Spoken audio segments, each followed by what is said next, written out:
Joining me, not a drum roll, applause, cheers. Zoom just cuts out all the out, but there's a ton of cheers right now because it's the writer extraordinaire Tim Sheridan. Tim, thanks for coming back on this show. Hey Ryan, I'm so glad to see you. I'm sad that we're back on Zoom and not in person like we were in Chicago, which was awesome. Mr. Sheridan, that's the biggest deal here is that we can confirm to the masses that neither one of us are AI. We are both real people.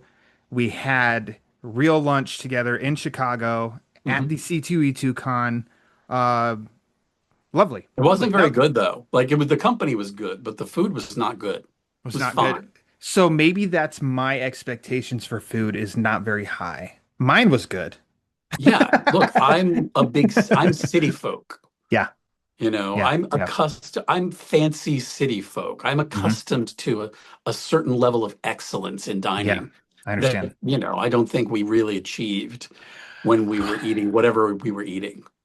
But you did eat, and you didn't go to the I know. hospital for it. So I I guess, I it, didn't know that I would be able to eat because of yeah, the Ozempic. I yeah. thought I thought I'm not going to be able to eat anything, and then I ate, which is always what Is happens. I mean, it was.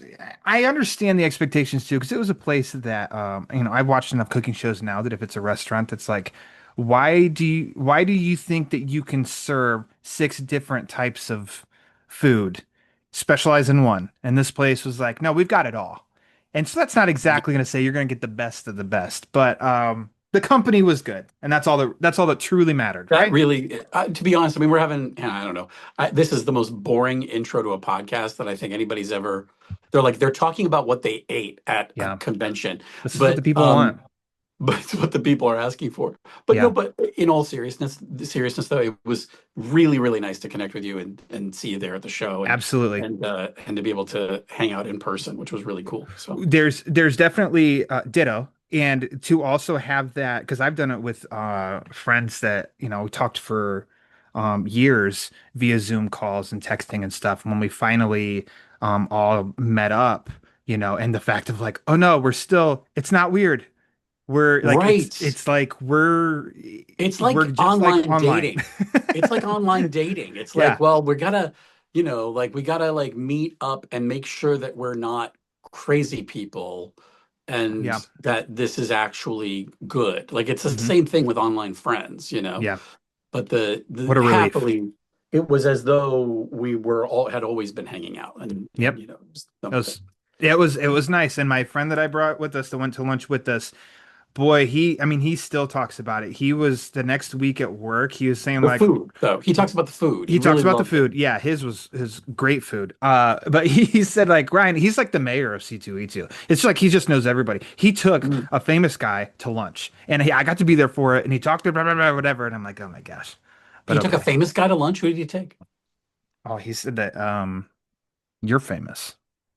Wait, no, wait, seriously, you He, talking about he no, me? he's I yeah, thought, he was at work. He was ah, saying Ryan, he knows everybody, and Ryan took a famous guy to lunch, and I got to sit no, there and listen to him talking about in Hollywood, and we got that's to talk about funny. action figures, and I seriously thought you were going to say, yeah, Jeff Loeb. Jeff Loeb went to lunch. And I'm like, yes, the a famous person. the guy who did a comic adaptation of your movie. Why would we bother? Why would we bother with him at lunch, Tim? Okay. I didn't get a chance to hang out with or see Jeff really in Chicago, but he was just at Fan Expo Denver. And I got to chat with him for a little bit. And Yeah. I always, randomly try to steal a few minutes of his time whenever I see him and Yeah. just touch base and say hello nowadays, now that I'm not scared of him like I was Hmm. back in the day. I was so scared to face him. Um, Chicago was a good con for me as a fan because you and I met up and then I did get met Jeff Loeb and got him to sign my Long Halloween and answer that question from chapter 2. What did Batman hit Solomon Grundy with in the face? And he said it was a flashbang, and that's what he told Tim Sale to draw. And he said, and Tim drew it. And when Tim draws something, that's the final word. that's it. And we Yeah. move on. And so that's what it was. And then he just laughed, but he was very, very nice.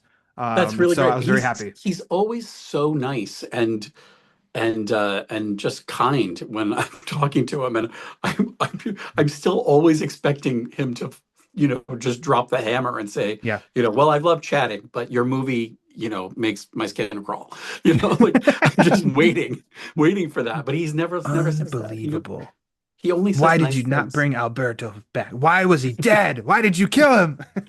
But see, the thing is, I trust that Jeff, who's been, working in movies and TV for so long, that he understands all of that. Like, it may be, it's his story and he's so close to it, and it plays out a certain way for him.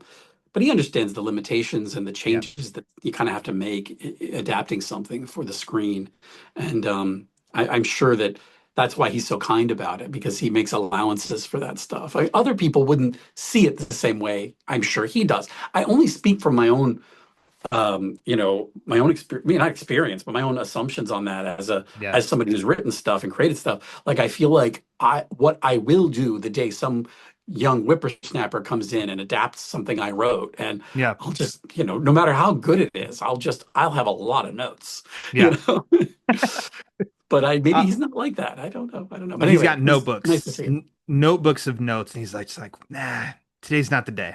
I'm not gonna give them to Tim yet. But it's funny that Yeah. we're talking about that still, though, because actually, I didn't even think about this um until t today or yesterday or something. That 5 years ago this month is the first time that you and I basically met, even digitally, to talk. 5 years. 5 years, Long Halloween Part One. Wow. How about them apples? Wow, that's nuts. I can't That believe is. that. I mean, I can't believe I'm still talking about them. I feel bad that I'm still talking about the movie. Like it's like, You hasn't this don't. guy done anything else? I But bring it up. I mean, in fairness, I'm the one who brings it up all the time. You're not being like, can we please talk about no, the I two-part Long talk about it Halloween? all the time. I tell people about it all the time. Not only am I super proud of it, like Yeah, really proud of it. it's damn good. But thank you. And but it was a tough job, but it never felt like a tough job. I just Yeah. had one of the best times I've ever had in my life doing it. So I'm proud of it. I had a great Hmm. time doing it. People really seemed to like it. And and so because of all those reasons, I'm happy to, Yeah. to revisit a happy time in my life and talk Yeah. about, fun stuff. Because remember also, you and I talked about it 5 years ago, Yeah. but I had written it several years before that, That's you wild. know. Like when I look back You're on knocking my on 10 years career, with that movie. almost, Almost. That's almost crazy. next year it'll be 10 years, yeah. Um, but yeah, it is it's when I look back at, at some point in my life, and like check the rear view, I'm going to be shocked at how close the Long Halloween adaptation was to the beginning of my career. Mm. Like that's Yeah. going to blow my mind at some point. Like it's Yeah. still at this point I've still only been doing this professionally for 10 years, Um like 11, like 10, like kind of like about 11 years, not even.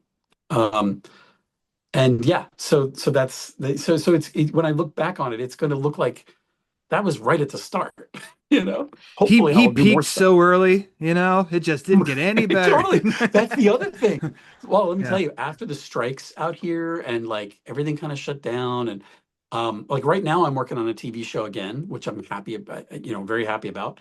But I was doing comics for a while. Comics are a tough gig. There's not really any money in it, and it's there's a lot of people who have a lot of opinions about comics, so you're always, fighting off some kind of troll who's after you. Hmm. Yeah. They literally find where you live sometimes. And so that's a tough place to be. And so I've been kind of kicking around in there for a while. And but I did, and throughout that time I thought, oh man, what if that's it? What if I did all the like kind of cool stuff I'm going to get to do, and the rest of it's going to be like really just uphill, hard Yeah. fought, getting anything Hmm. made. And I I've often thought that, because you never know. You just don't know Sure. where like where you peaked. Yeah. I really hope I haven't peaked, but maybe I did. I don't know. Because the Man. thing is too, you start to like slow down when you're first starting out. Like you can just do I'll everything do because anything. I don't need I to had sleep. so much no sleep. I got energy. I'm writing this in the morning. I'm writing this at night. I'm not even going to bed, you Yeah. know? And now I'm just like, ugh, can't I sleep in? I need 8 hours, please. And eight then I need hours. about And 2 hours to wake up, I another realized I 30 need to get to my office, and then I'll yeah. start working. And I realized, and oh no, then I make my coffee, Oh, yeah, yeah, and yeah. Sorry, I forgot about that. then I settle in and I check my DMs, which I don't do, and then There's a lot of joking here, but I'm thinking my life and work, and I'm like, actually, it's not too far off. yeah, I think it's Well, everybody's life. You kind of get into your happy little rut. yes, You know, you got to get in it's that like, headspace. And it sounds so nose in the air or whatever. And it's like, well, there is some truth to it. There's some truth to it. And then once you're on it, you're rolling, which then you can be done work and be like, no, I'm on a roll. I don't want to stop yet because I'm on a roll. So you kind of work beyond some, I don't know. Anyways, you know what I wish I anyways. made more time for though, in all of it is reading. I don't, I feel like I don't make enough time for reading. There are so many, like, since that's what we're talking about here, Yeah. there are so Eventually, many. this is a comic podcast. We'll get there. But I mean, like, it's not even just that, it's also a Batman comic podcast. And Yeah. there are like so many Batman comics I've still yet to read that I would Hmm. love to read. And and I don't, it's just it gets harder and harder to kind of make the time. I see you say find the time, but it's not about finding it. It's just about prioritizing and making that Yes. time. Yep. And Exactly. it's something that gets harder and harder as the years go by. Uh, what I and well, there's a lot to talk about with that, but I definitely want to mention, as we're, 39 minutes in here, uh, What? about no, you are because this is a month of Eternia.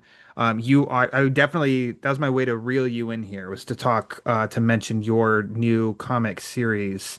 Uh, That's in the world of Masters of the Universe, or mini. I It'd be a did. mini series because it's 4 issues, right? I didn't even know we were gonna. You're surprising me. I didn't know we Oh were my gonna gosh. talk Oh about my yeah. new Sorry. book. Hey, I Tim, you love it. I'm wrote. so happy. What a surprise. Yeah. So mention I that feel because like there I'm on are This Is Your fans. Life.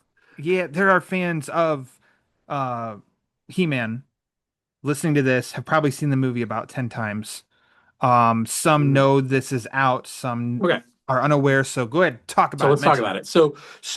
it. Hopefully, yeah. If you haven't seen the movie and it's it playing on a giant screen somewhere near you, Hmm. go see it on the big screen because it is a spectacle. It's um it's so much fun.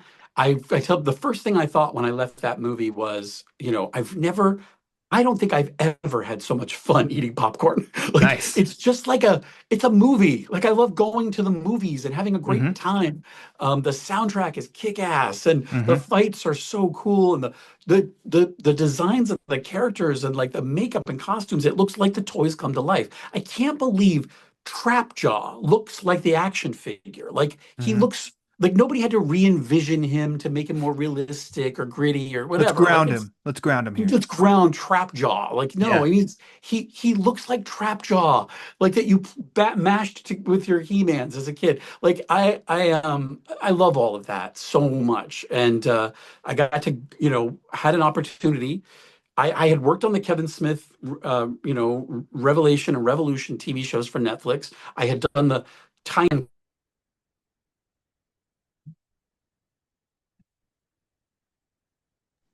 Did I? How did I mute me? I I don't know. didn't It's even touch amazing. anything. Yeah, That's so that's weird. amazing. There was some kind of we don't know it. Somebody listening knows it, but there's some kind of sequence of words, a magic Yeah. spell that when you say those words mutes your microphone, I guess, How would that perhaps. apply in Eternia? Yeah, I don't well, know. But anyways, so I worked on the Kevin Smith show. I had done the tie-in comics for Dark Horse for that show, and then I thought kind of that was my niche in the hmm. world of Masters of the Universe. But then my editor at Dark Horse called me and said, "Hey, would you like to take a swing at the tie-in comic book for the new live action movie?" And I said, "Are you kidding me? Uh, First of all, will I get to like see stuff and read the script and do?" And there's like, "Oh yeah, we're sending it all to you now if you want to do it." And I was like, "Well, then I'm in." So Yeah. like last year, I got to like read the screenplay and look at like hundreds and hundreds of behind the scenes slides and designs and costume fittings and Was that prop hard for designs. you, knowing that you're going to see and read all the stuff before seeing the movie? or were you really excited to do it and it was Well, fun? it was it's twofold, you know. I mean, Yeah. it's kind of bittersweet. Like it's like Hmm. I'm excited to get to see it before other people because it's fun to have a secret, Yep. Yeah. and an NDA. Uh-huh. um, Those sound like a blast, you know? well, it can be. It is annoying sometimes when you're watching people on the internet Yeah. speculate about stuff and you know that they're wrong or they're right and you can't say anything, you know. That's funny. But you just kind of, I just kind of hang out. Um, mostly try to avoid it. But yeah, so it's fun. But then honestly, this is my job, you know. I mean, Hmm. I do at some point I can switch into my professional gear, and like I know that like in order to do the job, I need to see all that. I need to read all that Yeah. stuff. It's just part of the deal. And so it's just part of the game. It's what you got to do. Yeah. So anyway, read the stuff, saw the stuff. I could not have been more excited about it.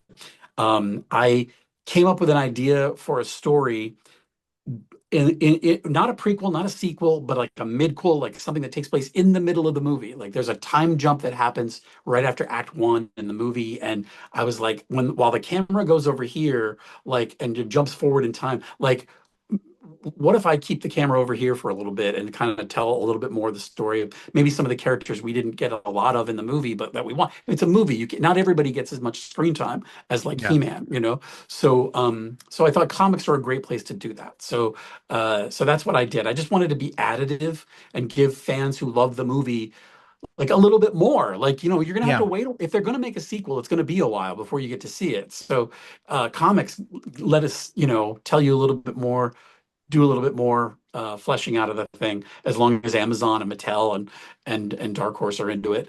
And they were like, I pitched them a story, and they were just like, go. Like they didn't readjust me. They didn't, but I think I just had put so much thought into it, and I cared so much about it that I think that came through in the pitch, and they liked everything I was pitching, and it was kind of the easiest approval process I'd ever been through. You don't Um, ruffle feathers. They knew. to be They're like, we're honest, you good. know what's funny? You know what the only other time in my life, in my career, when I've had such an easy time with getting approval on an outline was Hmm. Long Halloween. Long Halloween part one and two went to DC, Mike Carlin at DC, and I was expecting that he was going to tear it apart. And he both times, I think I told you this, he both times he was just like, this is great.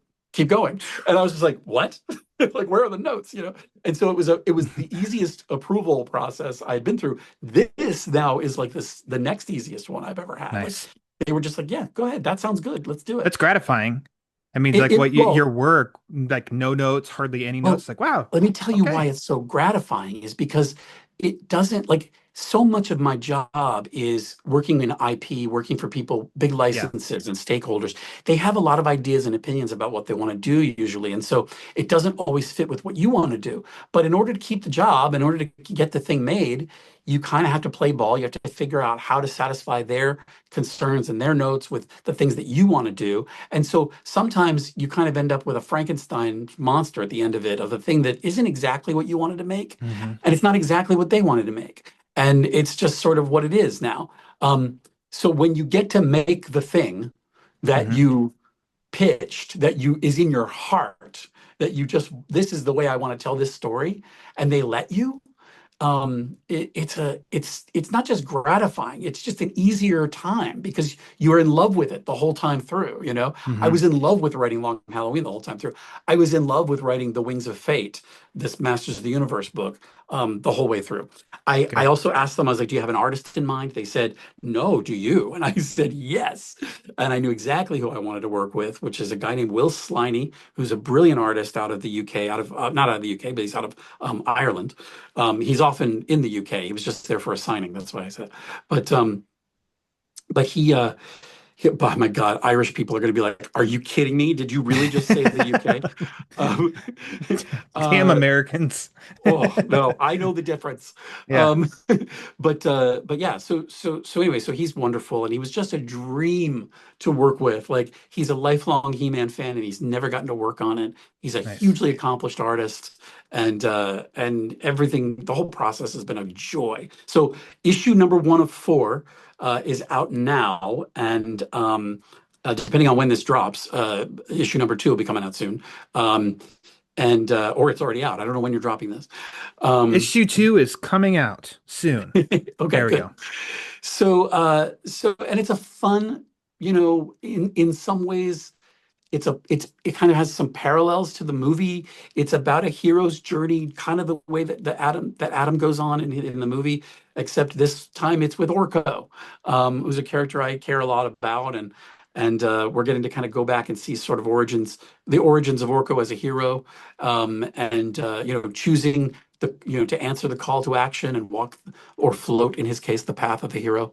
And so it's a fun story. I hope people like it. If you love the movie, pick up the comic book and I just get a little bit more color in this world.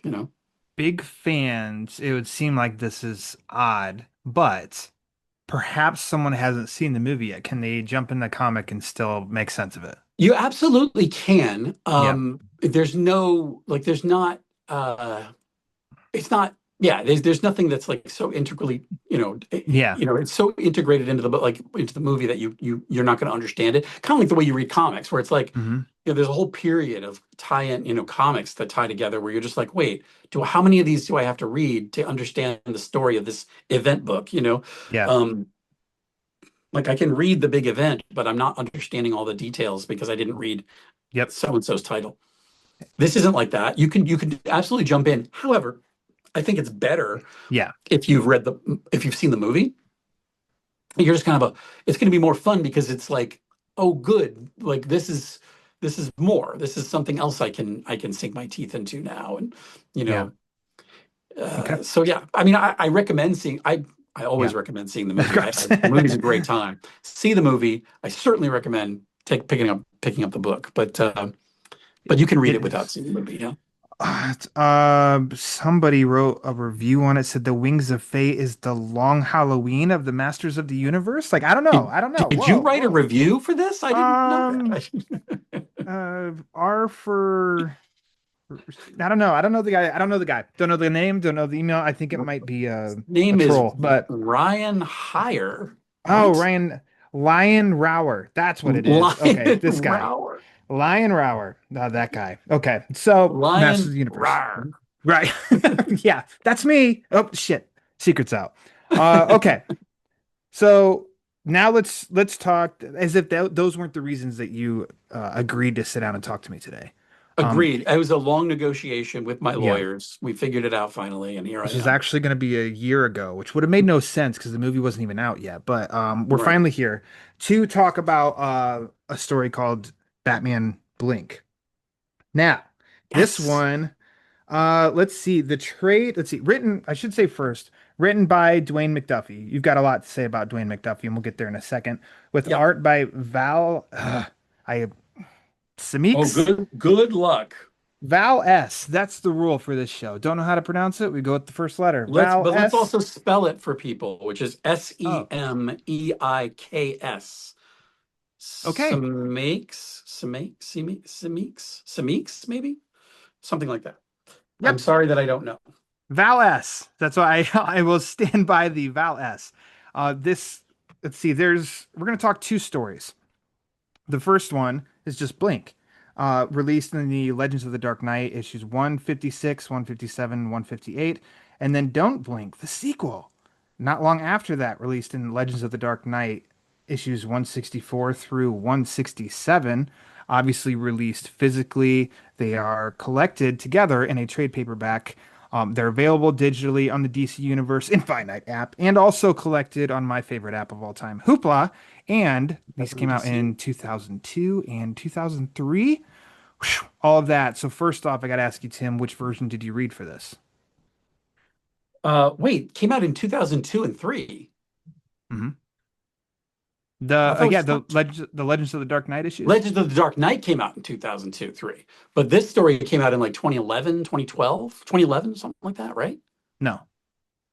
Legends of the Dark Knight, the original title, released in 1989 or 19, I think 1989. Really living up to the Batmania. So it was part of that first Come on. version. And yeah, issue 156, Blink Part 1, Come on. has a cover date of August 2002. No, Oh yeah. really? Oh yeah. Oh Maybe I'm yeah. thinking of when they reprinted it. Yeah. The trade paperback, everything I'm seeing says they collected them both and released in 2015. Well, why does it say 2011 on the cover that I'm looking? Is maybe there's I think they would do 100-page spectaculars or something like that, Yes, and they'd it was release in three issues the in 100 one. page spectacular is the one that's on DC Universe Infinite. There you go. That's the one So I'm that's thinking. why, because Yeah, they collected it in 2011 for the DC for the for 100 that, page yeah. spectacular. Oh, see, I'm learning stuff I didn't know. I'm so Mind happy. blown. Mind blown. That's That's the only kind of research that I can do somewhat okay. But I can't even that's get the actual amazing. month and day released because it always, and I've asked you about this before, the whole difference between, well, with a cover date of August, but actually it didn't come out in August. It came out in, oh, June? Well, not necessarily. It could have come out in May. Oh gosh. 2002. There we go. Chapter 1. So you Wow. just kind of showed your hand. You read it on the DC Universe app. Well, I showed everybody. That's yeah, absolutely. Yeah, you did. That's Yeah. I mean, that's not Yeah. the first time I read it was in I had it in my hand. I had both Blink and Don't Blink, but I think they were still the 100 page spectaculars. Gotcha. I think they were. Yeah. So so I read it. Hoopla collected them all in one trade paperback, and that's the version that I read it on. The cover of this. Cheapskate. You cheapskate. Oh yeah. Oh, I am you know this. I took you to a not very good restaurant.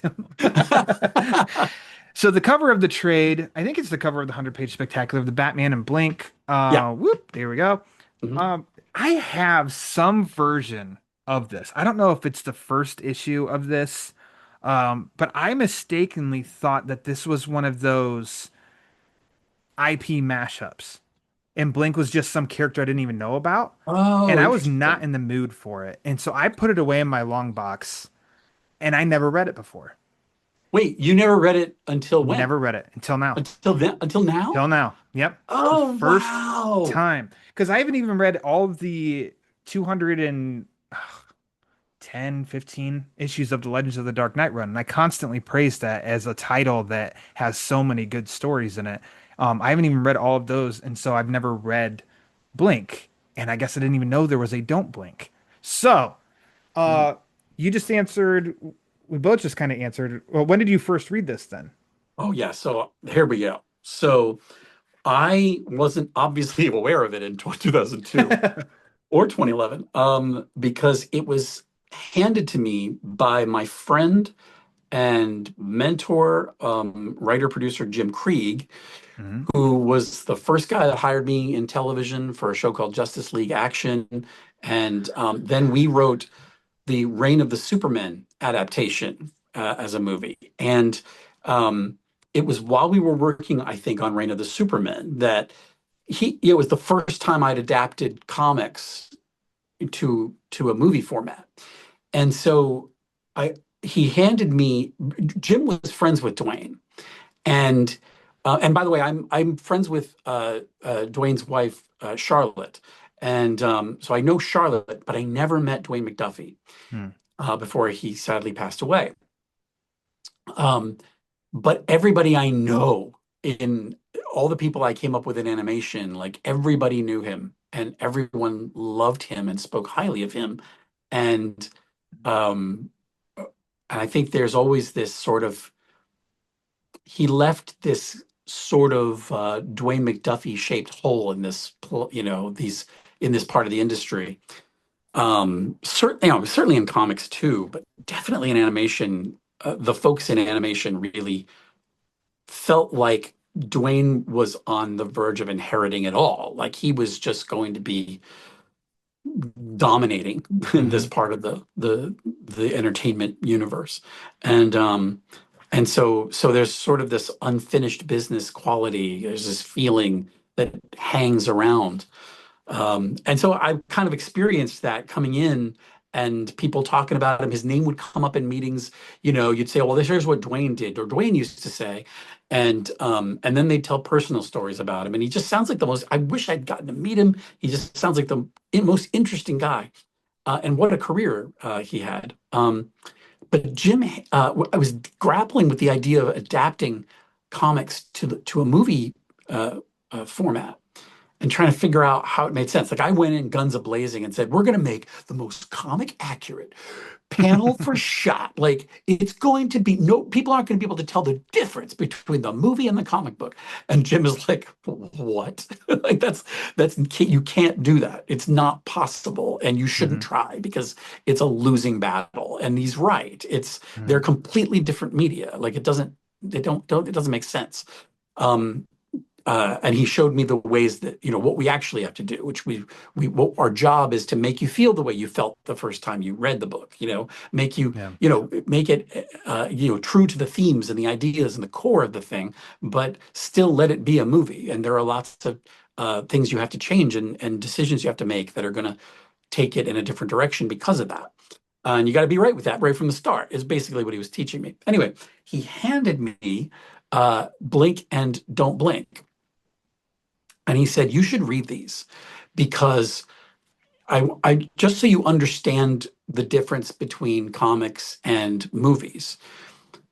And I know this is a weird way to come at it, but read this and come back and tell me what you think about this story. And I did. I read it that night. I brought him back and I said, well, this is a movie. Hmm. And he said, yes, exactly. Like Dwayne, like you look at that story and you can see how his brain was already working in a direction of like, how does this make sense? How could we tell this as an animated story, as a movie? Um, uh, and and so he made it with clearly made it with that in mind. Most comics aren't made with that in mind. Almost Hmm. none are. So the adaptation process is more arduous. Um, in this case, it just would make the greatest movie. And there's a lot of room for character and development and extra stuff that you can kind of other avenues to explore that he sort of brings up in the thing. And so there's a lot of work, there's a lot of opportunity in the book for somebody who's adapting it. Uh, but most of the job is done for you already, which is the genius of Dwayne, I think. Um, so that was the reason why I read it. It was a lesson I was being taught by my mentor about adaptation and the differences between the medium of comics and the medium of film. And interestingly, what the lesson was here's maybe the one comic book that can actually probably just be made shot for panel, panel for shot into a movie because Dwayne was a genius and Hmm. clearly must have already had that in mind when he wrote it.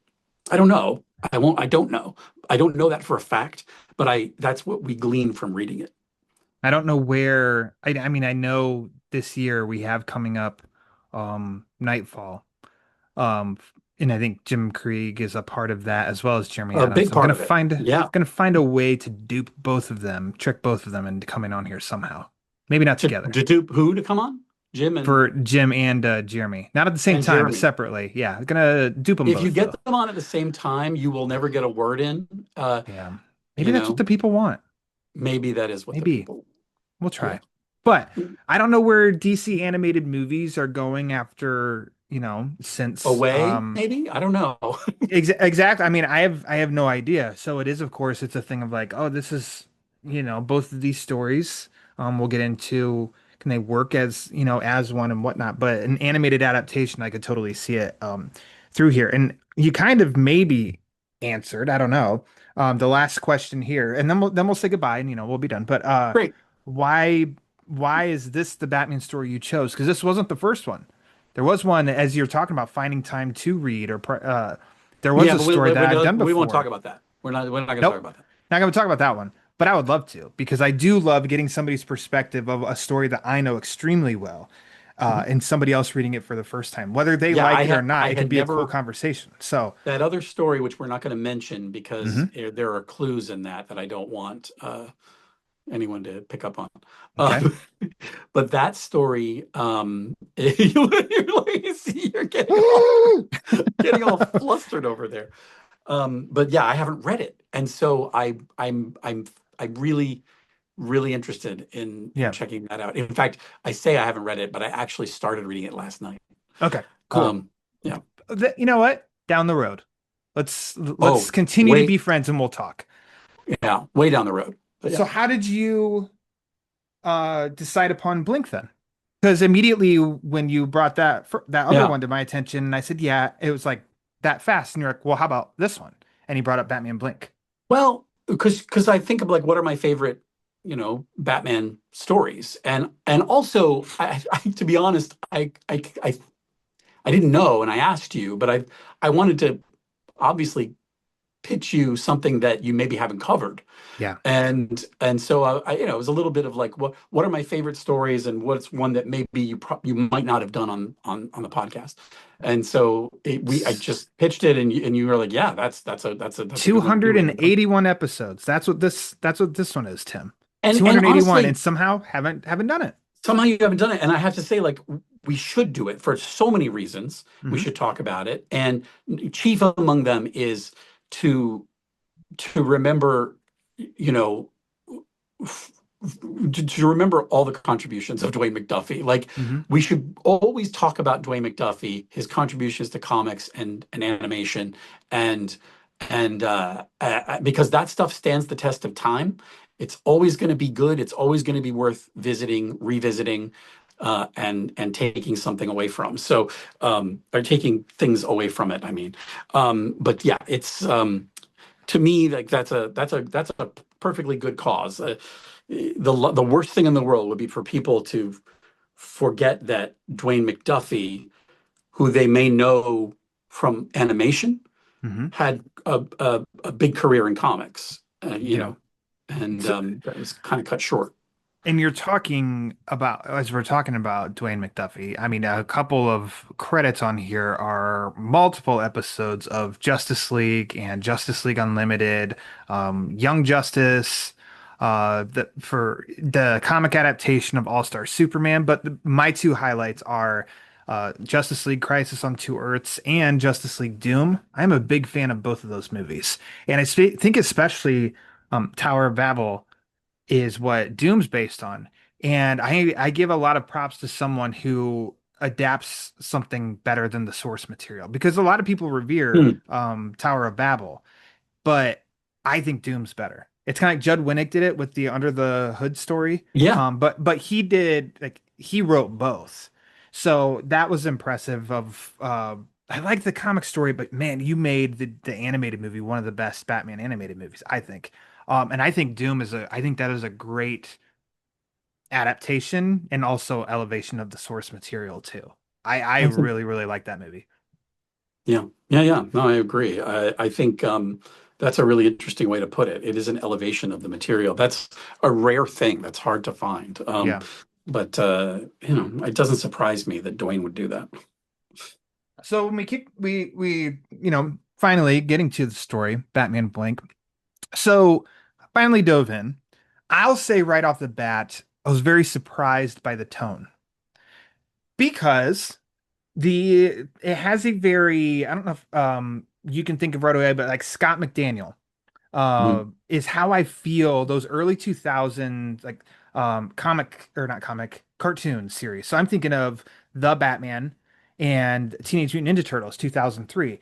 Those have like those kind of I think are good representations of animation of that time period. I felt like this opening that's the kind of tone that this was. And I'm like, okay, this is fun. And then the topics included went a lot darker than I felt the tone was. And that's not a criticism. It was Oh, surprising. I that's was like, interesting. oh, I wonder if wow. that's the art. I wonder if it's the Yeah. art that made you feel a particular tone going into it. Because Hmm. for me, like, I see the script in my head. Like, I can see the pitch and the script in my brain, and Hmm. it is a to me, it is coming at the, at a later point in Bronze Age Batman, but it is an early Bronze Age Batman kind of story, a very Hmm. meat and potatoes street level detective story, not a Yeah. ton of gadgets, although Hmm. there is a one gadget kind of go to in the thing, which is cool and fine. It's a good sort of easy to use, makes sense for Batman kind of thing.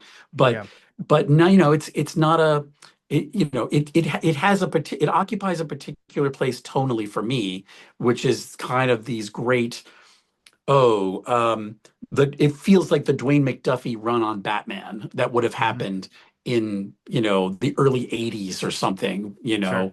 for me as a kid when I was discovering Batman comics.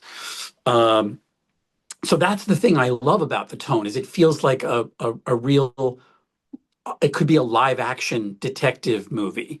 Yeah. It doesn't even have to be a Batman story, which is a weird thing to say, but because Batman is important to the story and it should be a Batman story. But I think one could adapt the story, and still make it really satisfying because at its core, the ideas at the core Yeah. of it could kind of, translate all over the place and with all sorts of different types of characters put into that situation. Um, Yeah. so yeah, so I wonder if it's something about the art that made you feel a certain way, and Yes. then because the story starts out right away, you meet a guy who it's just telling you right away, I'm not a good dude. Hmm. I'm like one of the protagonists here, and here's all the bad stuff I've done. And I mean, and we can go, we don't have to go sequential. We can kind of blend both stories, but it's like Blink it ends up being about these women getting Snuff kidnapped films. Yeah, and yeah, and murdered, and they're being recorded and selling yeah, them as snuff films. And then the yeah, second one is about kidnapping babies and selling them. Like, holy shit. yeah. Can I ask you, is it Whoa. about I saw some commentary on this book, and I people were saying, oh, it's about selling babies. And is that what Don't Blink is about? That's not okay. Fair. That's not what it's about. I think that is No, no. almost What I mean is it a is it like an Epstein kind of thing? I like isn't it is it worse than just selling the babies? I don't I I I read read it it. I read it like it was like a sex trafficking thing, which is disgusting to think about with children, but like it's a obviously heavy, brutal premise, right? If that's the Yes. case. But so are the snuff films. Yeah. But maybe I missed something. Maybe it was just about a baby black market or something. I think, and maybe rightfully so, McDuffie did not expand upon it. I think it was selling babies, Oh, and so that's what you're saying is it's up Tim. to the effed up mind of the reader as to I think gonna end it's this conversation. it says more about the disgusting reader about how they read it.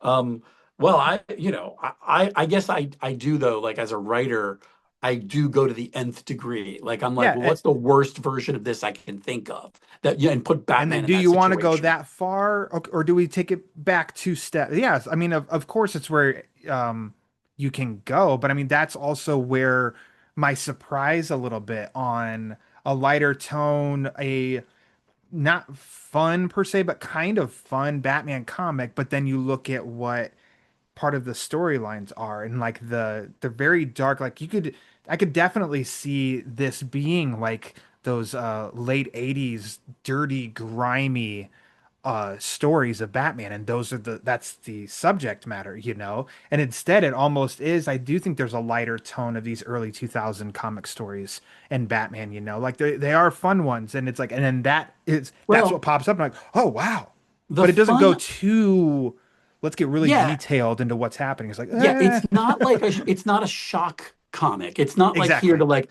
look at how gross these evil people are and Hmm. now we're going to take them down. Like it's not a horror story. It's a detective story. That's what it is. Yep.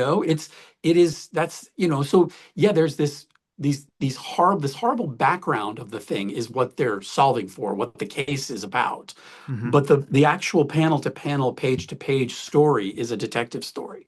It maybe that's how, and intentionally so, is we're introduced to this guy Lee Highland, and we see what he's doing. It's like, well, dick, you're just kind of robbing people of their money. But it's like, but Yeah, then you robbing the see, blind, so to and speak. then yeah, but then you see a really horrific crime. He witnesses it, and you see his reaction, which then gets you oddly on his We should side. say, hopefully, people will have read the story, right? If they're listening to this, right? Usually, yes. Okay. If We're not not, going to they stop do to listen and go back. explain. No, spoil everything.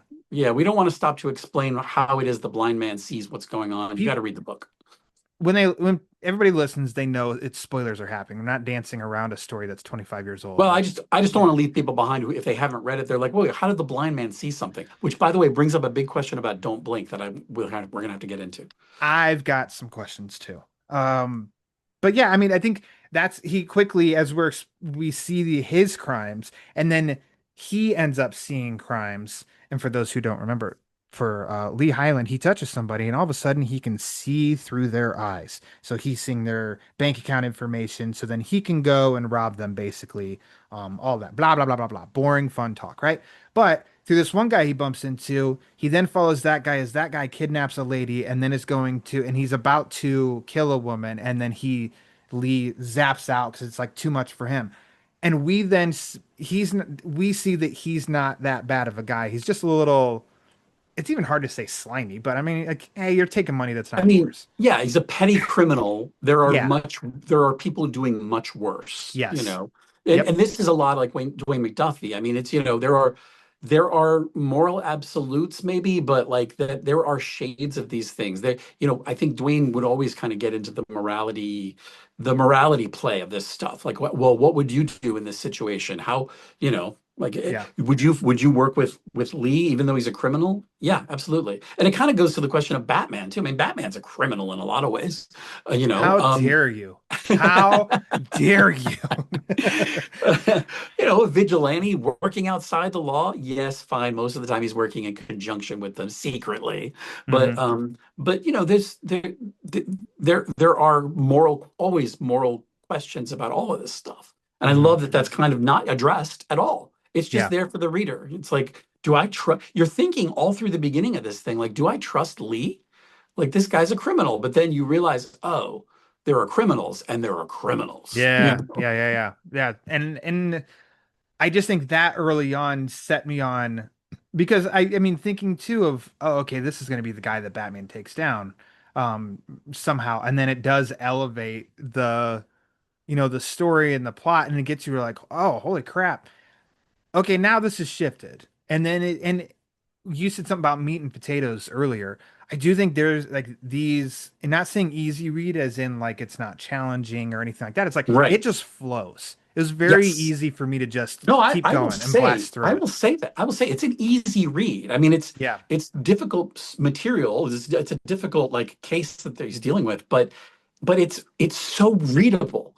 Like, Yeah. it's just a page turner. Like, okay, great, great. Like, we're moving on. Keep going. And it comes this part, then this clue, then this clue, then this clue, and like a little, surprising but inevitable twist that comes, towards, like that's it's just that's what good storytelling, that's Yeah. how it works. That's why, to me, it feels a lot like a good movie, Hmm. where you're just it's a popcorn comic book, Yeah. which is kind of Yep. what we were saying about Masters of the Universe earlier. But it's like it's easily digestible, and to me that makes it a fun read.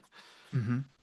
I agree. And and that's where I think the art comes into a good play of keeping it as a fun read because this is one. So let's see. What's like a deeper Batman the Cult? Yeah, That is a story, like that is a very good story. I don't revisit it much. It's dense, it's dark, I'm not in the mood a ton to be like, let's sit and really focus. But when I am, it's like I want more a big, deeply substance story. I revisit stories like this more often because they are like, I wanted like a good, fun Batman comic that, it's like when you put on a popcorn yeah, movie and I you're like, want I it that love it. Sure. I want it. It's why you put on Rockford Files. Yeah. It's like, I just want to watch this play out and Yeah. have a good time, and that's what it is. I feel like we've seen so many eras of comic books where, like, like we could see somebody come back and bring Blink back into Sure. continuity, and like, but now he's like, he's gone mad with power and he's hooked up to these machines, and now he's hugely fat because all he does is ingest this, because he's hooked up to this thing and he's seeing through everything through the world, and he's got a plan to take over the universe, and I'm like, Yeah, yeah, yeah. like, wait, does it always have to be about the universe is about to end, and He like, how he bad can we make somebody? Like, let's. enjoy a Batman detective story from the Yes. Bronze Age, is what it feels like for me. And I think they do keep it grounded. Though that's my preferred Batman is grounded. Like Yeah, that's just my preference. me too. But Lee Highland himself, like, well, that's not exactly grounded, but it totally works because that's kind of the only fantastical quote unquote aspect of Well, this. I don't know. You say it's not grounded. I think he's pretty grounded. He's believable. He's got one power that like there's so many metahumans with Power. powers and things. That's, I mean, that's the thing that I think would be stepping out of it being grounded because that's not reality. But luckily it's But like I can go it's for it. I can go with used. it. It's what it because of the way it's used. It's Yes. not Yep. like I'm saying, it's not absolute blink, It's not like let's take this to the extreme and Yeah. see just how wild and our imaginations can take us, Absolute Blink coming which next is year. which Written is by Tim fun. Sheridan. Yeah. I mean, that's fun, but this is, it's a what his power is a simple storytelling gimmick that lets us look at a detective story in a different way, literally lets us see it a different Mhm. way through Yeah. somebody else's eyes. And the only way that works is in a comic book. The only worlds in which we can buy that instantly is in the world where there are, people from Krypton with, Yeah. heat vision. So that's kind of the joy of it. Now he doesn't overuse it. That's what's Mhm. so great. Yeah. He just uses it and still and then still manages to find a couple of ways to surprise you in the way that he uses it. But it's just that one power. If anything, I would say while it's completely believable at the beginning of Don't Blink that the government has gotten a hold of Lee and is Mhm. hooked him up to machines and is using him for their own ends, that's all very believable. Like it comes right up against overdoing the power aspect of this Yeah. and having it become sci-fi instead of detective noir, which is what And it it's still not the is, I guy think. himself doing it. It's, they're predators essentially of like finding out about it. And so they're like, ooh, I can find a way to squeeze this to my gain. Right. Which is, like that the It's plausible. all very It- yeah. believable. Because it's Yeah. not rehashing what I just read in Blink. And it's Which also is so surprising how interesting. go ahead. I Yeah, wondered yeah, yeah. when he wrote these because it's so interesting because it does feel like a sequel. Like it feels like he had another idea and was like, well, how could well, let me go in this direction and do this. And thematically, I'm going to keep it similar in that it's a grotesque crime that's being committed and we'll solve the mystery together. But Well, that's um, surprising. There's only 6 issues between the two stories. So it is a that's very what I'm fast saying. They're sequel. they're so Six close together that months. it could be that they were sitting in a drawer Hmm. at DC, like the first one. Maybe he wrote it when he Yeah. was younger and then came back and wrote Blink, in the 2000s when he knew that Blink or wrote Don't Blink. Like maybe when he knew Blink was getting published, he wrote Don't Blink. I don't know. I would love to find out. I should ask Motivated by Charlotte Blink actually. 182. I don't know. Maybe. Um, No? um, It obviously took that's us off the clearly rails. Like, God damn it. But no, clearly I mean, what it as we're was. talking so close of like a sequel, I mean, I think of another story and that sequel in the Legends of the Dark Knight line, and that's Batman Prey and then Batman Terror. Terror is a sequel to Prey, but there is like 125 issues between the two Right, stories. This is right. Oh, six. look at Oh, Hush and Hatouche and Hattush is, I said the Hush last Tua, but Halloween. it's got a There's bunch of a names. look, Hattush. I like Hattush. I Hatouche. Hattush. There's good maybe if they ever decide to do an Alan Scott sequel, if I get to do it, it could be decades from now, like for Hmm. all I know. But Yeah. this happens right after. Yeah. Don't Blink comes right after Blink, so it's very interesting. The DNA is all very similar, but you can see the little corrections, like he invests Lee more in the story by putting his girlfriend in peril, and there's the idea of bringing the government in, they're exploiting like these are natural things you'd think of when you're escalating the Yeah. action in from the first story. Um, so that makes it enjoyable, but it does make you think these happened much further apart in his life in his career as a writer than they were published. Yeah. And so you said escalating. I think in both stories, McDuffie does a really good way of, and it all relates, or it's all connected to each other. A good way of keeping the story escalating, keeping it moving. That means the pacing continues to go. There's never like a dull spot. And even in that first story is how quickly we see his day-to-day crimes. And then he taps into somebody. Then he sees a really nasty crime. He wants to go try and stop it. By trying to stop it, he slips, falls, then he looks like he's the one who did it, ends up in interrogation with Gordon and Batman, who then was, we know, of like, how is he gonna explain this? And then he explains it. Well, then he's working with Batman. He's seeing through Batman's eye. Like, it Yeah, but don't you just love keeps Batman? going. Do you? I Yes, I love do. this. I love. Don't you love when Batman is? You can see him in the panels doing the detective work. You see his mind working it out while Hmm. they're interrogating him, Lee, and he crumples up the paper and to get the dog's attention. So the dog's now looking at him, and then he throws the paper at Lee, who Yeah. catches it because Batman has figured out that Lee is looking through the eyes of the dog. I mean, it's all on the page and it's Yeah. happening while there's dialogue that's not related to that. But in the Hmm. background, Batman is solving that part of this. It's so, so well done. I love Yeah. it so much. It's economical, but it shows how cool Batman is. And it's simple. He doesn't hook up a bat gadget to him. He crumbles up, a paper cup or whatever. I don't know what it is that he's got, just to get the dog's attention and then throws Paper it at cup. Lee. Yeah.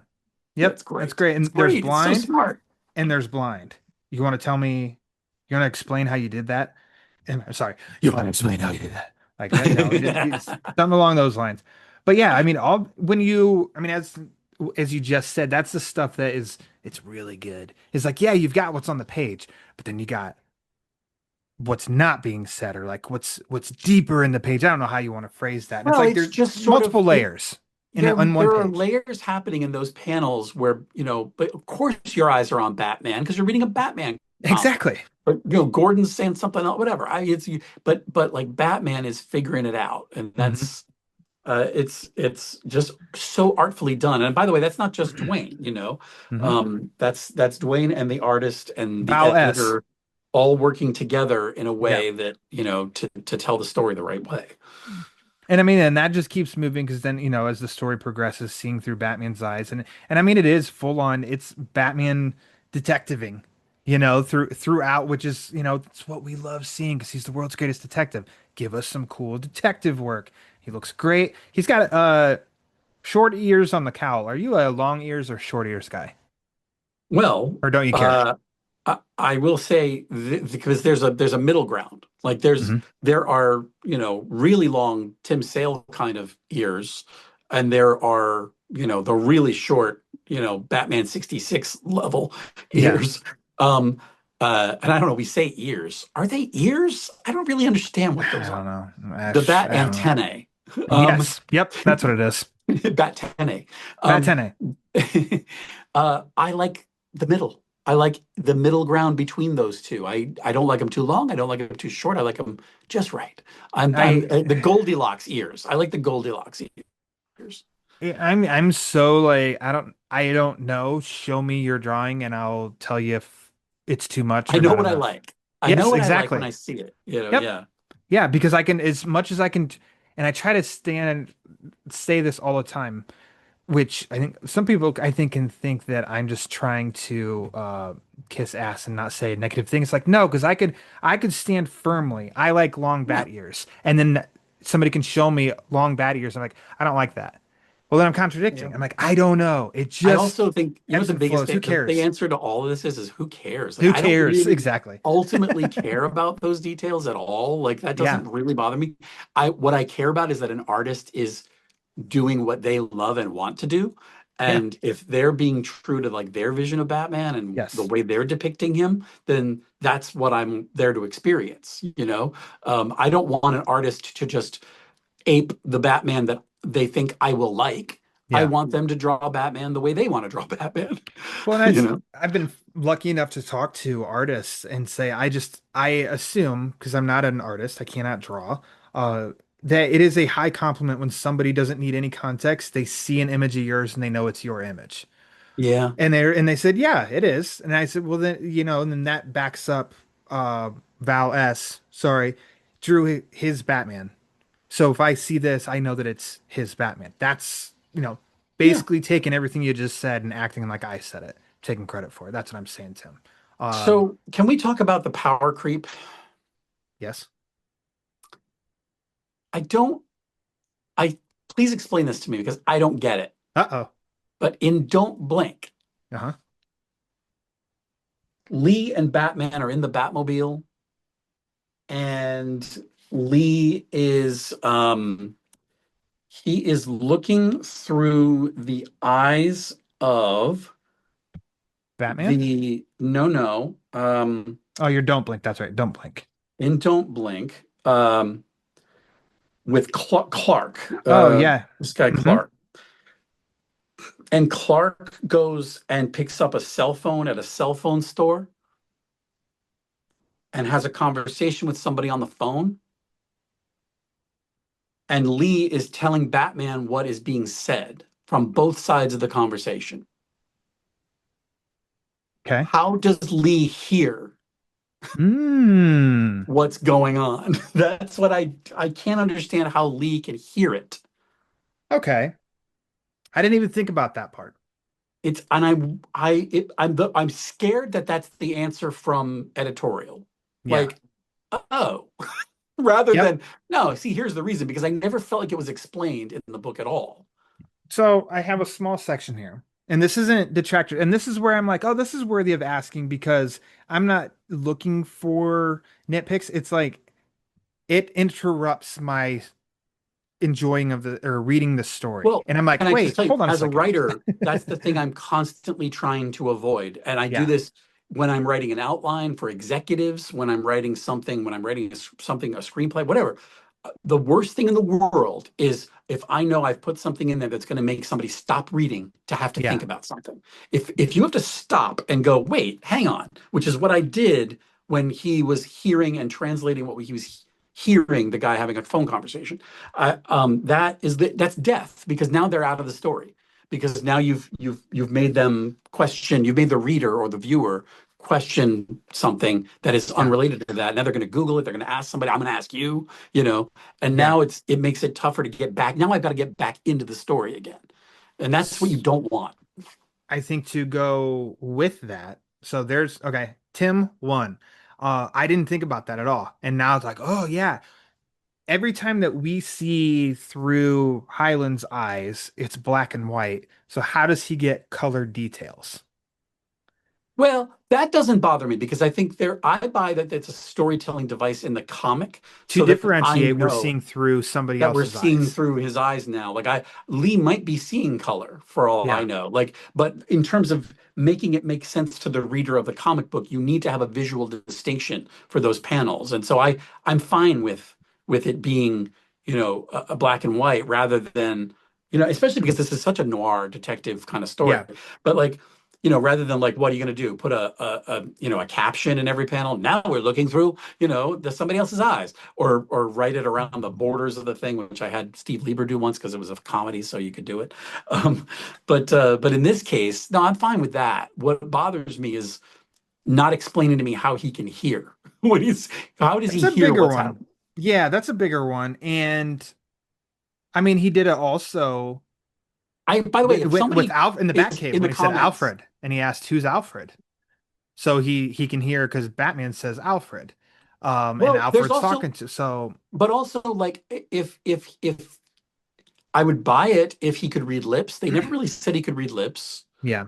Right? And like if you showed me panels where like maybe there's a mirror near, and Batman says Alfred, like maybe he got garnered that from looking at the reflection. Like if you give me that, it doesn't stop me up. Like I'm fine. Yeah. Like I can keep going. I can keep reading. Um, but the cell phone was the one that really got me. I was like, well, how can you hear what the person's saying on the phone? Hmm. That doesn't So I didn't. So he does Now it would be, the by the way, if I was writing this comic now, he'd be picking up that phone and texting with the guy. yeah. And he'd be looking through his eyes at the texts and he'd know what each of them were saying, People you don't know. talk on the phone to each other anymore. They text. Come on. Uh, so I But we didn't, didn't in 2002. We weren't texting like that. So, yeah. The so I picked up on the color thing that I just brought up in Don't Blink, and he actually did do it in Blink, but I just didn't even think about it. It wasn't until Don't Blink that I did say, well, huh. And then I thought the same thing. It's a way to differentiate. We're seeing this is through his eyes. Uh, but and then there was another one of as you show with him touching through he touches anything he touches and like with his dog touching his dog. Well, I think it's Don't Blink and he's seeing through somebody Batman's eyes or something. And he is touching his dog in the Batmobile, but he's still seeing through somebody else's eyes. Like oh, that one really? halted me a little too, because it did just become a little bit of jumping and touching, and him touching Batman's gloves and then seeing through Batman's eyes at the end of Blink.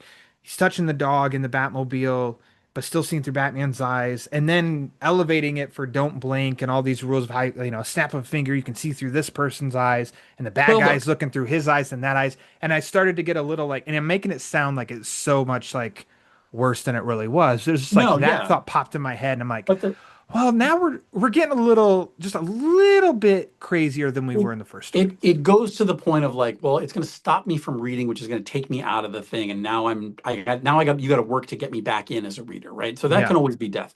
But the other thing is like a lot of people aren't like us. A lot of people read comics and they're willing to like, I'm not I going don't to care care. about those Yeah. details. I'm just because I know what they already set up what the power is. I know how it works. And if the artist maybe accidentally had him touch on the dog during this thing, whatever, it's fine. Yeah. No big deal. So most normal people can get like through these things and not have that issue. But we're not normal. We're a particular brand of nerd, you Yes. know. Yeah, that's the whole reason that we're talking about it. We don't just say it was cool, right? Yeah, I liked it. It was cool. All right. Thanks. See you later. Which I can I tell you, I don't want this to sound unkind, but I did I wanted to see what the discourse was about this book on YouTube, Hmm. just to see what who had reviewed it and how, and I'm so disappointed at the first of all, the lack of coverage of this story. Like that there's just not a Sure. lot out there. And Yeah. what is out there, it's, It's this not is that great.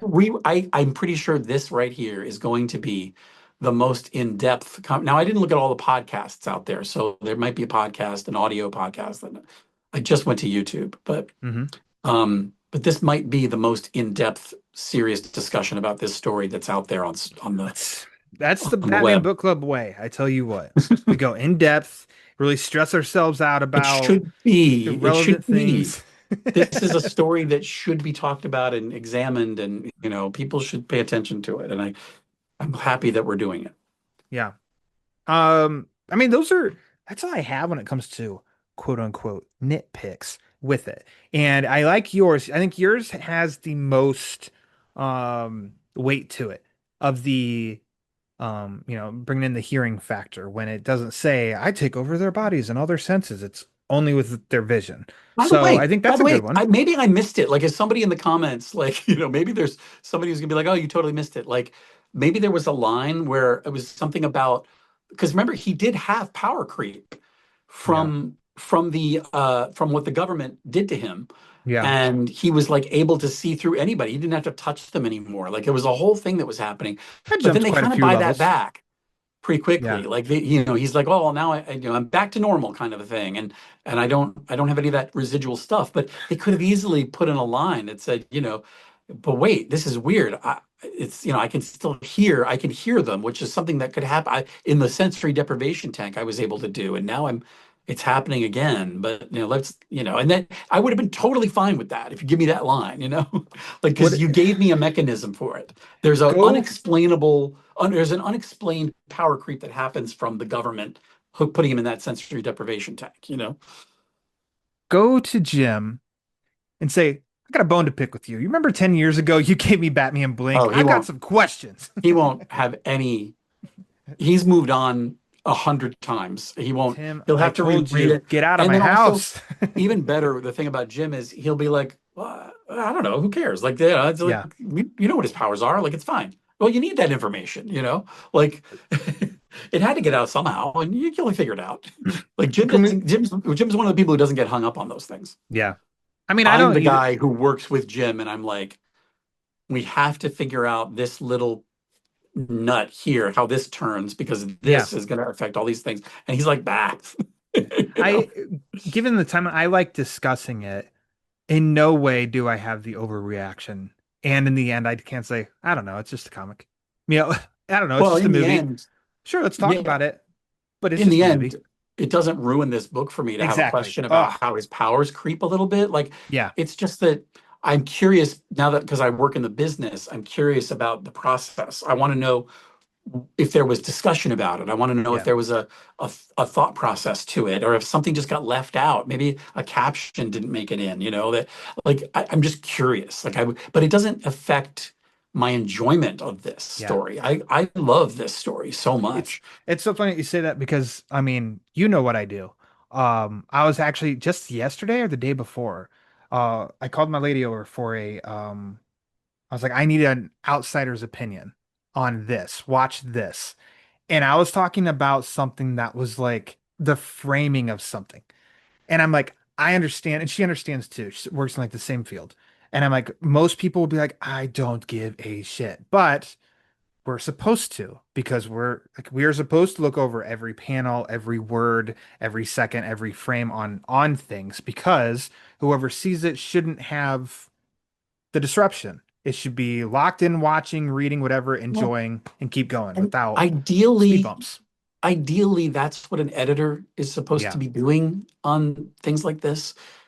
In my experience, editors are as fallible, if not more fallible, than the writers and artists making the thing. And like they miss stuff all the time. And it's really a team effort to get stuff right all the time. Like, everybody's looking over this stuff. Everybody's adding their notes and catching things. And because in this day and age, editors are more than just editors. They are executives that are having to they have a million meetings in a day, and they're like, they I don't even know how they have time to read anything yeah, anymore. Like it's a their job has become so much more than just what we think of as traditional editorial. So it's not surprising to me that things can get lost in the mail. But these things happen. But it could also be that I just missed it, that there's something literally in the book that explained it, and I just never caught it. I've read it several yeah. times now in my life, and I've never caught it. But I will look um, forward to rereading it, with having these things in mind, and maybe I will pick up on something that I missed the first go around. I know I will. always, yeah, always. Um, I do But like at the but end. Good. yeah, go ahead. No, go ahead. I was just gonna say I do like at the end of Don't Blink how it kind of goes just a little crazy, really amps up with some fun surprises in the cabin. He's talking to the dog, knowing like I know this is Lee, but I like talking to the dog outside, and then knowing I'm gonna save his girlfriend, wife, whoever, and blah blah blah. And there's bear trap, and then the villain's up there. I mean, it just kind of goes nuts, but I Yeah, like it. Batman's leg I like it. broken in a bear Yeah. trap. Like it's You're crazy. like, whoa, there's some stakes here. Batman broke Yeah. his leg. I mean, so what? Yeah, it's easy to kind of blow past that, but that's a really important moment because you are essentially taking Batman off the table in a lot of ways. Like there's only so much he's going to be able to do. And so that's, Lee is the one who comes in with, with the gun. Hmm. Like, so, it's an interesting choice, and it comes at just the right moment when you can't have Batman be all powerful. It's why you don't see a lot of gadgets in this. I mean, they're kind of in the background. They're he's not that Batman. This is a much more grounded street level detective Yeah. Batman, and that's the thing that I love most about this story. I mean, it's like I said, it's good old fashioned meat and potatoes detective Batman, and that's Hmm. and with a superhero power element in the mix that is there as a storytelling device to give us a new way of doing a detective story that we wouldn't normally get. That's the Yeah. genius of it for me. It's using comics to their at their best in using the tools that you have in comics and in superhero comics to, Yeah. to tell a traditional sort of detective story. Um, that's why it's worth reading.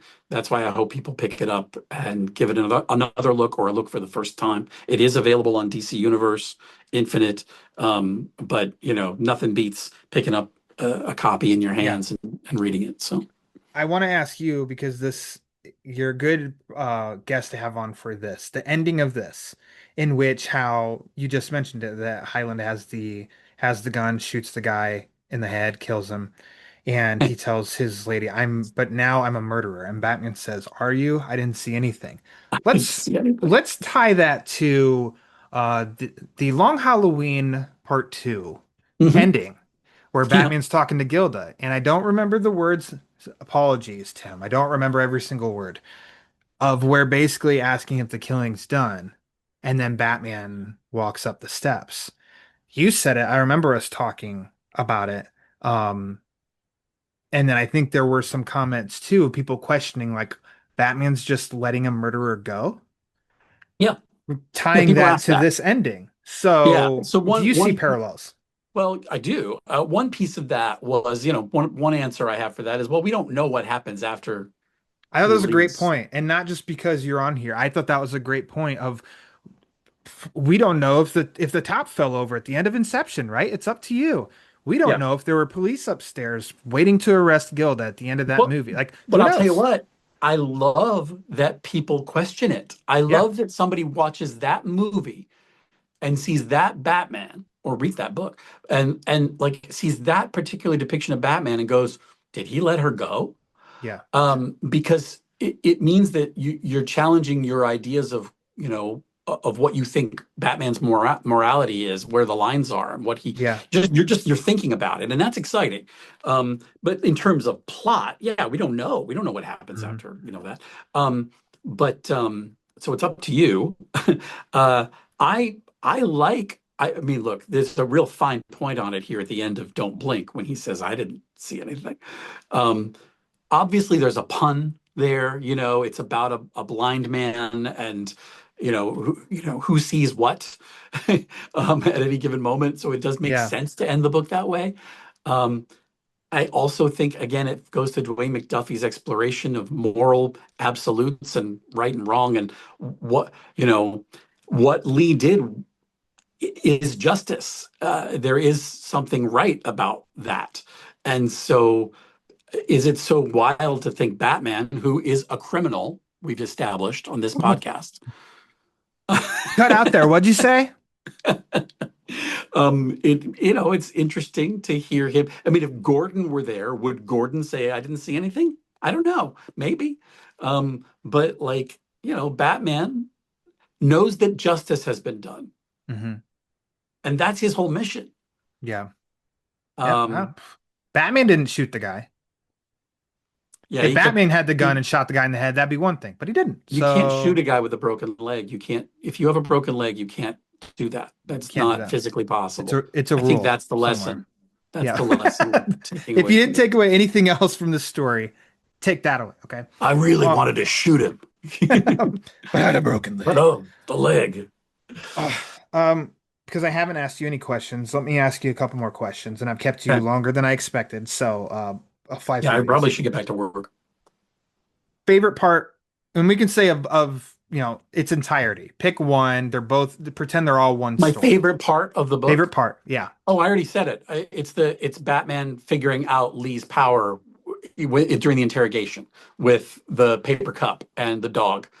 And that little scene to me is the whole, like, that's the Batman of this whole book. And Yeah. in a nutshell, that's like, it's a detective. It's Batman using his brain and figuring out the thing in a very plausible way and testing his theory in an easy, simple, understandable way with what's in the room. Like, Mhm. that's what he's got. That's what he's going to use. It's clever in terms of the writing, but it's also clever on Batman's part. To me, that I That's could it. just I could look at that scene over and over again. I could read that scene. I see it in my head. I Yeah. love it. I love it. Um, What about you? as Gary Busey said in Point Break, Utah, give me two. I'm there. I Yeah. love the interrogation because of that. Um, next one, what's your favorite panel? My favorite panel. I Yeah. mean, Oh yeah. I haven't thought about it. There's Let's see. My seven favorite, issues. Pick one panel. my favorite panel. I can buy you some time and give you mine. I'd love And that. this seems so half-assed. The very first page of the first issue of Batman Oh, on the edge on that building, that's Batman. And it's raining, it's at night. You got some depth to him. I mean, he looks great. Uh it was to me it was that simple. Um this is I don't really have an answer, and this is okay. kind of the whole page, but let's just say the last panel on this page is so Oh, pulpy. nice. It's so Yeah. pulpy, Batman. This is in Don't Blink. I just think it is a classic. I could put that on my wall, Yeah. and it could kind of fit in any story, and I'd love it. I'd look at it every day and I would love it. So panels like that, and by the way, there are more panels like that in here. Mhm. I didn't have an answer, so I'm just picking stuff that's in front of me. But I could make an argument for that panel being indicative of the type of panel that I like in this story. And it's also an action panel, which is not what this story isn't action packed in that way. um so it's well done. It kind of makes you, that whole page makes you feel like, oh, this guy, I got to see what Val S has done otherwise, because I'd love Yeah. to see him when he really has a real action packed comic, how it looks, because I bet it would be cool. For listeners only, Legends of the Dark Knight 165, that is Don't Blink, Book 2, page 4. That bottom Oh, panel, thank you. Batman's punching a bunch of people through the smoke. Yep. Classic Batman. Looks great. Yeah, because he Would has you a thing like about too, is like, I don't really need to use the smoke normally or something, Yeah, but I'm going to use it here because it's a of the tool. yeah. It'll work. Would you like to see this animate or adapted into animation? Mr. Uh, Animation King. there's no question. Yeah. It's how I came to this book, was the idea of it being, adapted as a movie. And these books, I wonder, that's the real question. And let me ask you, let me turn the tables, Ryan, for a Whoa, second. whoa, whoa. Okay. All right, here we go. Get ready. Do you think this is two movies, or is this all one movie? Blink and Don't Blink. That's tough. For I could anybody see it who's just being listening, Ryan made a face just now that looked I made a like he could probably use some more fiber in his diet. yeah. That's my more fiber face. Um, Don't I keep could see, doing it. It's kind of making me man, sick. yeah, sorry. I could see it being like Blink is a one episode, Don't Blink being an episode because there's just such a An jump, episode but also a as movies. I 75, think they're a full on seven. You think movies. each one can be a full-on movie? Well, I think they could be two movies. It could be a movie and its sequel. Absolutely. I think there's room to develop more, add more scenes, get some more more stuff in, which would be Like, fun. yeah, I Um, think that they can add connective tissue yeah. to give you some time for Highland gets kidnapped and taken. Some like But there's I'm also the guy that had to make Batman: The Long Halloween 1 and Batman: The Long Halloween 2, yeah, you did. So maybe my brain is just like, make it two movies. I Um, think you made it too short. I think there need to be 12 parts. dude, But I whatever, want that's just when me. I listen, I told you, didn't I tell you that? When we Oh, first, back in early days, when I think it was when I was on Reign of the Superman, probably when I was reading Blink for the first time, I would talk about Long Halloween with everybody at Warner Animation. And I'd say, we got to do Long Halloween. Why aren't we doing Long Halloween? And they'd say, what, as a movie? And I said, no, as a 13-part series, like 13 episodes, a special maxi series, um, on TV. And everybody was like, good luck. You'll never yeah. get that right. But No, I mean, let's do it. All right, so everybody. Ryan said let's do it. That's the green light we needed. Greenland. Uh, So I do, but I like the challenge of figuring out how to yeah, make Blink and Don't Blink into one movie. So yeah. I feel like there is an opportunity. You could do it, Mhm. and have it not feel like two stories bunched together, but actually make it one overarching story. It would take a little bit more Bondo to, like, make the thing into. It would be more of an adaptation. It would be more. It would be a little. There would be more departures from Yeah. what's written in the comic book. I think they'd be more comic book accurate, and if it was two movies, I think. So I'm pretty sure this podcast has a direct feed into the offices of James Gunn and Peter Safran that like, guys, here's your idea. That's all you need. That's all you need. We Um, just gave you your next DC animated movie right here. So hopefully they're listening. Also, yeah. That's yes. And I don't know if I they should say they're kind of my they bosses, so I don't know if what? I should. I don't know if I should be Well, pitching things on a podcast without want talking to them. damn it. All right. They're my Cut the bosses feed. who I've Cut the never met. feed. Um Tim, that's all I have. If you have anything else to say, but I feel like you kind of gave your end pitch or your end thoughts before I asked you a couple of questions. But if there's um, anything you've yet to say that you wanted to say about this book as No, we wrap up. I'm just gonna circle back real quick and once again make an argument that this is absolutely worth your time. It's an easy read. Pick it up, check it out, have fun with it. Know that it feels like it's an early Batman Bronze Age story that shows up in the later part of the Bronze Age, which is kind of a fun time for it to Yeah. show up. Although it came out in 2002, and I'm thinking it came out in 2011, and then which is a whole other age. Yeah. But yeah, absolutely worth your time, especially if you're a fan of the animated stuff and the animated work of Dwayne McDuffie, who I think hopefully will be kept alive with in our memories with all of Yeah. these stories and brilliant things that he left for us to enjoy for the rest of our lives. And also, if you haven't seen the Masters of the Universe movie, go see it and pick up my comic book. There you go. Yeah. Yeah, People want to follow you on the interwebs and stuff. yeah. Where's the best place to find you? I'm on everything but X because I got sick of that place. Hmm. But I'm on the meta things as I love Tim Sheridan. Say it back to me, Ryan. I love Tim Sheridan. God, I just love hearing it. And I'm on Blue The Sky as ego on well. this guy, I tell I you know, what. right? I'm on Blue Sky as well, but you can link to everything off of timsheridan.com. Okay. That's my homepage actually, whenever I open up a browser. So, That's what and it I just should say, be. I love Tim Sheridan. Yeah, That's right. there we go. That's right. My friend, it's always a By the pleasure. way, it did. My website used to be ilovetimsheridan.com because somebody else had timsheridan.com. Wow. But I ended up taking them to court. No, I'm just kidding. But I ended up being able to buy the domain from The them, and I did ego it. on this guy, I tell you, No, but unbelievable. I was able to buy the domain back from them, and so I was very happy when I was able to have Nice. timsheridan.com. So there we go. Fantastic. I love Yeah, it. All right. Hey, always a pleasure getting to talk to you. Thanks for coming yeah, back on man. here. Let's hope this isn't the last time. It's been 5 years. Let's go five more. What do you mean it's been 5 years? Oh, I thought you meant it's A been I thought you were podcast. saying it's been 5 years since we talked. No, what are you talking No, about? it's Um, yeah, 5 minutes, it's been five maybe, minutes. Yeah. because I will bug you on Instagram. I love Tim Sheridan until you block me. All right. All right. Let's do it. Let's All do right. it. I appreciate it, Tim. Thanks for coming on. Thanks, man. Always a good Yep. time.